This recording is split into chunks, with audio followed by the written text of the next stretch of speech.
नमस्कार मु मानसी एमएम्स किचन को मु समस्त को स्वागत करुच्ची।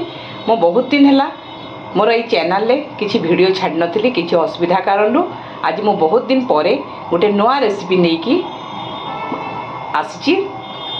एवं आमर छतु सीजन चली वर्षा दिन आउ बिहिडेन छतु बहुत मिलूँ बजार रे। आज मु बिहिडेन छतु को लेकिन गोटे रेसिपी तैयारी करी। एटा है बिहिडेन छतु। देखंतु यह श्रावणी छतु बोली कह जाए। ये छतु को मु आज तावा भजा करी। ताहले चलतु देखिबा।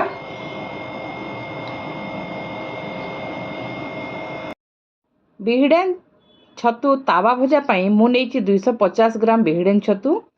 आपण माने एमती छतु कढ़ कढ़ छतु देखिकी बाछिकी नेबे। मार्केट रू पूरा फुटिला छतु किणबेनी। पूरा फुटीगला छतुरे पोक बाहरी थांती। आउ ए छतु को श्रावणी छतु बोली मध्य लोके कहि थांती। आम बलांगीर पटे ए छतु को भूदमौला छतु मध्य कहा जाय थाए। एबे ए छतु को मु देखंतु मु छोट छोट करी बाछि नेछि। एबे हाकू हळदी मिसेकी पानी देइकिरी 3-4 थर भलो भाबे धोई दबा। एबे देखंतु मु छतु को भलो भाबे धोईकिरी चिपुडी देइछि। एथरे टिके हळदी देइकि धोइथिबारु एटा टिके हळदिया हळदिया देखा जाउछि। एबे एथरे आमे देबा पुणी आ गोटे चामच हळदी। हळदी देइकि धोइथिले भी आमे आउ थरे हळदी देबा। गोटे छोट चामच हळदी देली। तापरे गोटे चामच लंका गुंड, गोटे चामच गरम मसला गुंड, 2 चामच एबे एथरे आमे बेसन देबा।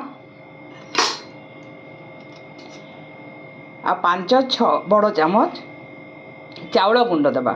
चाउल गुंड देवा द्वारा ये भजाटा टिके कुरकुरा होता है।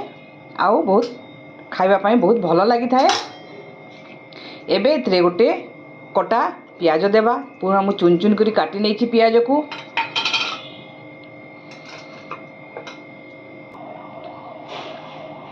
एबे एथरे किछि भृसंग पत्र देबा। एटा ऑप्शनल, आपनको इच्छा लागिले देबे नहले नाही। आपण चाहिले एथरे धनिया पत्र देई परिबे। धनिया पत्र नाही बोली मु दोउनी। एबे एथरे आमे देबा 2 बड़ चामच अदा रसुण आ कंचा लंका रो पेस्ट तो नुहे मु याको टी खदड करी ग्राइंडिंग कर नेछि। पूरा चिकन करिवे नाही। एथरे 2 चामच नेबा। एबे आमे नेबा स्वाद अनुसार लूण। ए सब को भलो भाबे एबे गोळे दबा।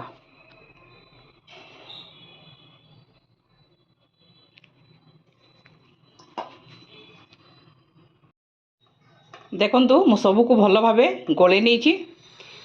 एबे आमे गैस रे गोटी तावा बसैबा। मु गोटे लोहा तावा बसैछि। आपण माने चाहिले नॉन स्टिक तावा मध्ये नै परिबे। तावा को आमे भलो भाबे गरम हेबा को छाडी दबा। तावा गरम ही गला परे एथरे आमे सोरिषो तेल देबा। तावा भजाटा सोरिषो तेल रे कले बेसी टेस्टी लगी थाए। किंतु रिफाइन तेल रे मध्ये आपण माने जदि चाहिबे ताहले करि परिबे। मु सोरिषो तेल रे करूची। तावा भलो भाबे गरम ही गला परे आमे गैस रो फ्लेम को लो मीडियम रे रखिबा। एबे आमे एथरे गोळे की रखिथिबा छतु को गोल गोल करी भजार शेप देबा। आमे जेमती इच्छा सेमती शेप दे परिबा। आमे जदि इच्छा लागिबो ताहले गोटे बड़ करी गोटे तावा भर्ती करी गोटे भजा मध्ये करि परिबा। मु एमती छोट छोट साइज रो करूची। देखंतु टिके टिके छतु नै की एबे आमे तावा रे पकेबा।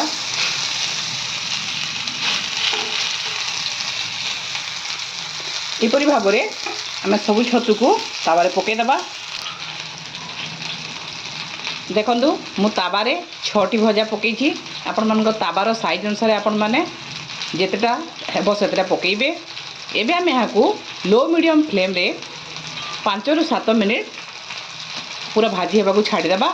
संगे संगे में उल्टेबा नाही। गोटे पटु पूरा लाल ही गले टिके कड़ा ही गले आमे हाकू उल्टेबा।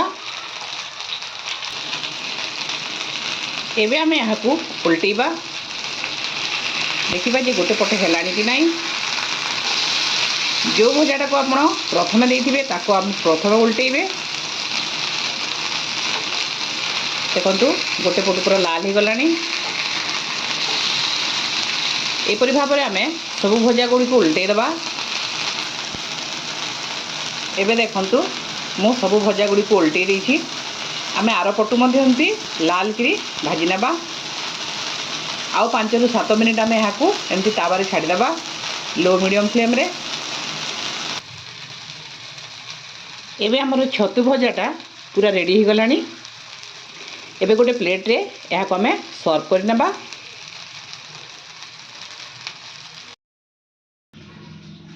ଦେଖନ୍ତୁ ଏବେ ଆମର ପ୍ରସ୍ତୁତ ହେଇଯାଇଛି ଭିଡେନ୍ ଛତୁ ତାୱା ଭଜା।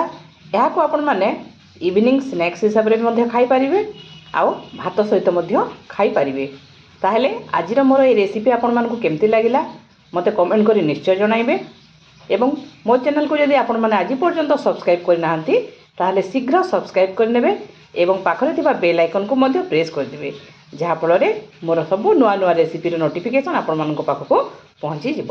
ତାହେଲେ ପୁଣି ଥରେ ଆଉ ଗୋଟେ ନୂଆ ରେସିପି ନେଇ ଦେଖା ହେବା। ଆଜି ପାଇଁ ଏତିକି। ନମସ୍କାର।